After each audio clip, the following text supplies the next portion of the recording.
যতই দিন যাচ্ছে গাজায় নৃশংসতা আরও বাড়িয়ে চলছে ইসরায়েলি বাহিনী। হত্যা করছে খাবারের জন্য লাইনে অপেক্ষায় থাকা ক্ষুধার্ত গাজাবাসী ও শিশুদেরও। আহাজারিতে ভারী হয়ে উঠছে পুরো ভূখণ্ড। আর কতদিন নির্মমতার শিকার হতে হবে এমন প্রশ্ন ক্লান্ত ফিলিস্তিনিদের। ولادي اللي رجعت تاني لقيتهم مرميين كلهم. طلعت برا اصوت بدنا اسعاف وانا كنت مضروبه في رجلي بجري وبمرق عليهم بطلع. والضربه عليهم مساكين. يعني هذا ظلم من الاحتلال يعني.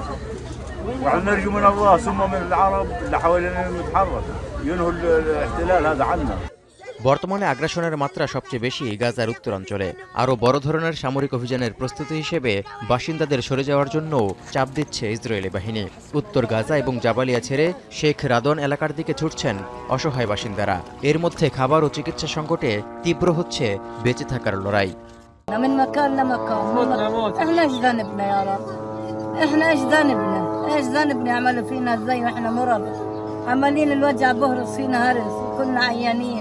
أو بإرضاء أمريكا المهم تنتهي الحرب ويعمل السلام معنا أبنائنا الجوعانين هذول أبنائنا جوع طبعا أنا طالع কেসারেন শেকড় থেকে শিখরে।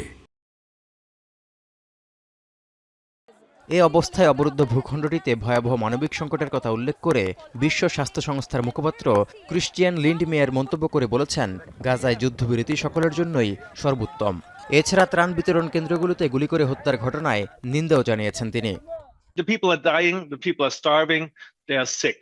So they need the food items and water, fresh water, but that's not primarily WHO's role. We are there to deliver the medical supplies. And let's be clear, a ceasefire, peace is the best medicine for everyone. হামাসের হাতে আটক অন্তত 50 জিম্মির মুক্তি নিশ্চিত করে 20 মাস ধরে চলমান এই আগ্রাসন অন্তত 60 দিনের জন্য বন্ধে যখন মিশর, কাতার ও যুক্তরাষ্ট্রের মধ্যস্থতাকারীরা জোর প্রচেষ্টা চালাচ্ছে, তখন বর্বরতা আরও বাড়িয়েছে নেতানিয়াহু বাহিনী। গাজায় যুদ্ধবিরতি কার্যকর করে জিম্মিদের ফিরিয়ে আনতে মার্কিন প্রেসিডেন্ট ডোনাল্ড ট্রাম্পের আহ্বানকেও উপেক্ষা করছে ইসরায়েল। כמובן שאנחנו נצטרך לפתור גם את עניין עזה, להכריע את החמאס, אבל אני מעריך שאנחנו נשיג את שתי המשימות. אבל מעבר לזה נפתחות אפשרויות אזוריות רחבות, שבחלק מהם, בעצם כמעט בכולם אתם שותפים.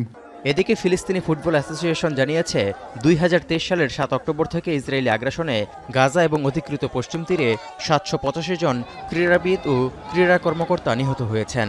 অনেক ক্ষেত্রে নিহতদের ধ্বংসস্তূপের নিচ থেকে উদ্ধার করতে না পারায় সংখ্যাটি আরও বেশি হতে পারে বলেও মনে করা হচ্ছে।